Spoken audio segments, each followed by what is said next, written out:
okumanya kasajja gwoli kalimba nnyo bw'olaba Mayiga asindikiriza otunnyo ng'embuzi yabitanga esaba ogwa ng'embuzi yabitanga esaba omukwano ng'omanya alimba bw'olaba aluma amannyo nga yeekomba omumwa ng'omanya olimba bw'olaba atandise okusekeeterera ng'asekaaseka obusekoseko obutajja ng'omanya nti kati alimba kyona alimba kati njagala ku explainingira abantu bano mbategeeze who is Mayiga ekisooka 1 wasoma ina diguli mu mateeka naye you lack common sense 0 you lack public relations 0 you disrespect the people whom you lead the kingdom ekyo kyakusatu buli kimu okuba nti gwe kamalawo byonna era oyagala bimalawo you don't give any person a chance to come in the public to address the public ekiddako Ssaabasajja Kabaka Magulu Nyondo ye musajja asinga okuba ekitiibwa mu Uganda nga ne Museveni taliiko publicly tukimanyi Ssaabasajja Kabaka ayina ba personal doctor bemwasiba bemwagana okuddamu mu visitinga why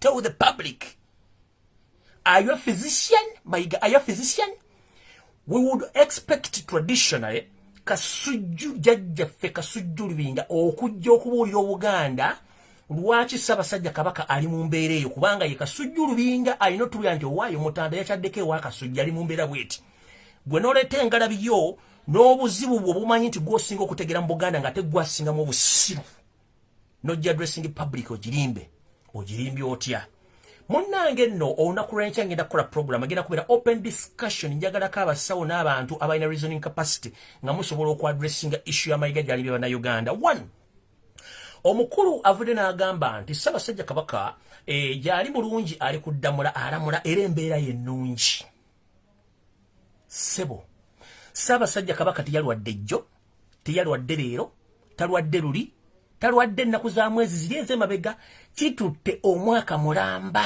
nga Ssaabasajja mulwadde yatuuka n'okujja ku mukolo gumu n'awa speak era ng'akolola was that Allergy? No. Ssaabasajja azempola nga declininga mu size was it Allergy? No. Ssaabasajja azenga atulaga signs and symptoms nti ali mu mbeera mbi yali Allergy nedda kati omukulu ozero ogamba nti Ssaabasajja Kabaka yafunye ekirwadde kya Allergy era kye kimufudde kyali kati mukulu Allergy wabadde oyagala kutegeeza Allergy Ssaabasajja Kabaka tanywa Allergy wadde otegeeza Allergy ebirogologo mu Luganda oba kiki njala kutegeeza kye tuyita Allergy oba ebirogologo kibeera periodically medically kibeera periodically kiyinza okutwala an hour oba even 30 minutes omuntu okudda mu nnomo sensi ye 1 kye tuyita Allergy omuntu osobola okubanga olina Allergy oba kye tuyita Allergy gwe mbanga omubiri gwe guli yakitira ku bintu emu bye gulya nti bidi compatible nagwo. This is to teach you lekera kusiwaza bannayuganda nyinza okubanga bafuira perfume akawoka empulira ne benias that is Allergy tekikyusa skin nyinza okubanga basika popcorns n'empulira alufu ya popcorns nsobola ku empewo n'enzigwako n'ensijja simula that is Allergy nyinza okubanga ndidde empuuta naye ng'omubiri gwange teguli compatible na mpuuta n'enfuna ebirogologo ne binsiiwa within 30 minutes nsobola okuddayo ku normal we yange nembeerako but which kind of Allergy eyasiriminga our highness okutuuka ku sirimu andisarenda yenkane mali yaki how dare you lie to the people I'm asking you my God stop fooling people how dare you lie to the public that Allergy caused the loss of weight of our king. No, that is a big lie. Allergy buli muntu munsi muno oba oli muzungu obuli ndugavu ayina ekintu ekimuleetera okuba nti teyewulira bulungi ng'omubiri gwe tekwirizigana kyo kati mukulu bw'otunulira skin ya Ssaabasajja Kabaka that's not what that's not Allergy no it's a known reactant from what the king consumed known as a nerve agent which is alleged that you and your mafias it's supposed that the king your reaction it's a chemical reaction reacting right now mukulu twandisuubidde nti Kabaka alina ba personal doctors but unfortunately twali personal doctor yazze kubuulya bantu nti Kabaka badde history ya Allergy nowhere Kabaka Mutebi gwe tumanyi ne bw'ateesiga bizigo ajja mu public. Kabaka Mutebi gwe tumanyi ajja mu public nga yambadde ina fitting. Nakubuulira dda amaduuka mwagula engoye z'Ebungereza. Wali omusanzeko mu molo ze mwanyizo mbu yali agenze gula ngoye mu molo. Ssaabasajja Kabaka agenda mu molo gagula ebintu. Ngwagula ngoye engoye zazigula mu Max and Spencer Bungereza n'amasuuti ge. Mwamulese olw'okuba nti mwagala muswaza mu public ne muletanga ne kooti amabaisa gamenyese. Why do you fool Ugandans? Mukulu wa Sanya Kaloli Charles Peter Mayinga. Abantu bagenda kusomesa ekigambo kye bayita Allergy abasawo bajja kutegeeza ne stop fooling Ugandans. Tukimanyi muina olukwesese olw'okuddira Kabaka muzanye omuzanyo mukama gwe yakusomedde mukole kye tuyita delaying tactics. One ngenda kutegeeza public. According to the information which I solicited today, it states like this. Museveni and Mayinga, they are not willing to release His Highness, the Kabaka of Uganda, to seek medical attention from any foreign country. That's why onazina gamba Allergy. Nchidam. Yoseri tiba haburu utabaisirwa mutabani wa Karekezi. Charles Peter Mayinga wa Sanya Kaloli. Naba mbeja naba kungu. Abali mu government ya Bulange menga ba mafia bafere. Kuno kwekuli John Katende.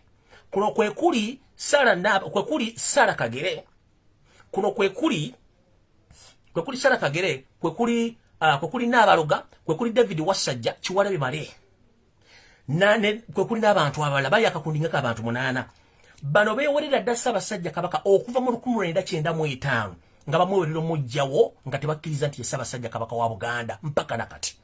Nga n'ebintu ebyasangibwa mu kuwaŋŋanguka oba mu kuddusa omumpembe Milton Obote Omopeto, ebintu ebyasangibwa mu State House ebyobuwangwa bye bajja kussa Edward Muteesa, byonna ebyalina okuba nga biweebwa obuyinza ebintu byonna byalina okuweebwa omutanda wa Buganda Ronald Mwenda Mutebi w'okubiri mukwasibwa, byonna okuli engalabi eyeefaananyirizaako ng'eri mu foomu y'omusota, okuli engalabi y'Obwakabaka, zonna wepo n'ebitabo n'ebyapa n'ebiwandiiko ebisinga obungi n'endagiriro y'ebifo Ssaabasajja Kabaka ali ku nnamunono gy'alina okugenda okufuna obuyinza, byonna abantu ababikwata okubifuna okuva mu state nga ne state tetegedde bagezaako nnyo okutuukira Ssaabasajja Kabaka ne mbalemesa mu akakundi k'ensomye.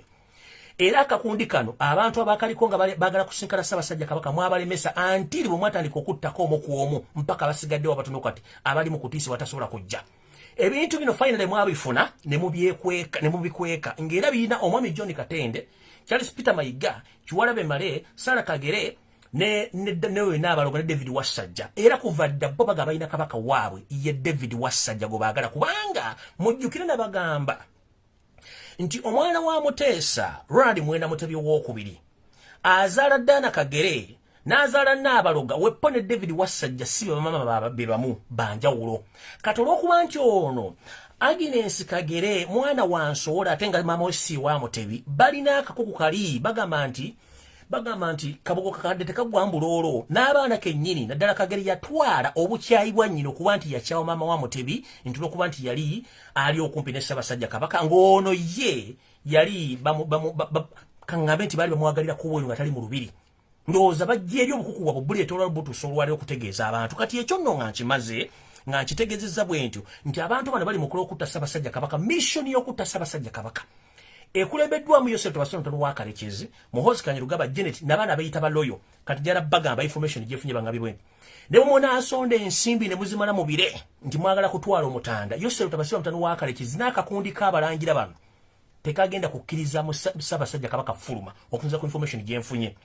Olw'ensonga n'ekiwandiiko ekyafulumye mbu abalangira n'abambejja bawandiise, njagala bategeeza beba abali mu kakundi akakalemesa Ssaabasajja Kabaka, kubanga oyo mukyala Agnes Kagere yatuukako n'okugamba tamanyi lunaku lulekya lutya nga Mutebi afudde era ye amuyita kyonziira. Munansonyi ofulumya ekigambo kino mu maaso g'abantu abawuliriza kuno.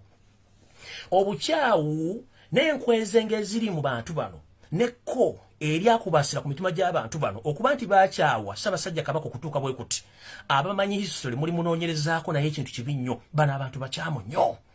Kati nno bwe mba nvudde omukko eryo limu ne mbategeeza nti ebbaluwa yawandiikiddwa kyabadde kicupuli oluli olulangira akakakundi akatwala Obwakabaka wa Buganda by force or by storm be bantu bemanya gemmenye. naye eri abaana abolula olulangira abali emitala w'amayanja abaako envuyo gy'abano tebannayogera kuwadde ekintu n'ekimu okujjokana akakundi akaliwo akawaffe akadinga ne Museveni akabeera mu State House kekawandiisa ebbaluwa eyo nfu. One, Mayinga Ssaabasajja Kabaka asobola okweyogerera. If you want to prove me wrong, Lumbuye, if you want to prove the public wrong, ku bintu byogera Allergy, Ssaabasajja Kabaka muddize media. Ssaabasajja Kabaka muddize media, mugimuwe media kubanga Mayinga siggwe mukongozi wa Ronald Muwenda Mutebi w'okubiri. Ronald Muwenda Mutebi w'okubiri alina abamukongojja. Ye kennyini asobola okwekongojja si gwe toli mandwa ye nti osobola okwogera ku mutwe gwo n'omwogera byatasobola kwogera waki mu media. Amaze omwaka mulamba nga tasobola kukola kye tuyita public address nga lemu mwateeka abasajja basobola okutunula speeches zagenda okwogera. Bukyanga lubanga lwa mmindi wavudde ne wesimba jjali ng'akati akaseesa mu kyoto n'ogamba bannange mukubire Ssaabasajja mu Kabaka mu ngalo musanyuke engalo tebazikaka. Engalo z'omutanda bakubankuba zijja automatically so sigwe. Okumanya kasajja gw'oli kalimba nnyo bw'olaba Mayinga asindikiriza otunnyo ng'embuzi yabitanga esaba omukwano ng'omanya alimba. Bw'olaba aluma amannyo nga yeekomba omwangu omanya olimba. Bw'olaba atandise okusekeeterera ng'asekaaseka obusekoseko obutajja ng'omanya ati kati alimba. Mumulabye ng'amaliriza okwogera ebintu eby'obuyaaye nga fayiro zonna zikwata akankana. Kitegeeza ki tuli mu kaseera akazibu. Njagala kujjukiza nga sinagenda kukwata bulimba bwo. Mayinga nkugamba bwenti laba mazima nkugamba Kaloli Wasajja Charles Peter Mayinga nga n'obukuba butonyerera mu kitooke kya Gonja. Mukama oyo Sero Tabasana Tano wakalagiza atandise okuteeka mu kifo waswaliza abantu bagenda okujjawo era otandise. Meeting gye mwadde munda kuba gye bajja gamba okole yogere bino otandise okuswala. One, oluzinze credibility mu ba elite banno betuyita abasoma balina zi degree. Oluzinze credibility mu bannaddiini, oluzinze credibility mu bantu ba Kabaka, oluzinze credibility mu diaspora. Tekyali muntu asobola kuyimira naawe n'ayogera ebintu by'amagezi kubanga buli kimu kisso kisse.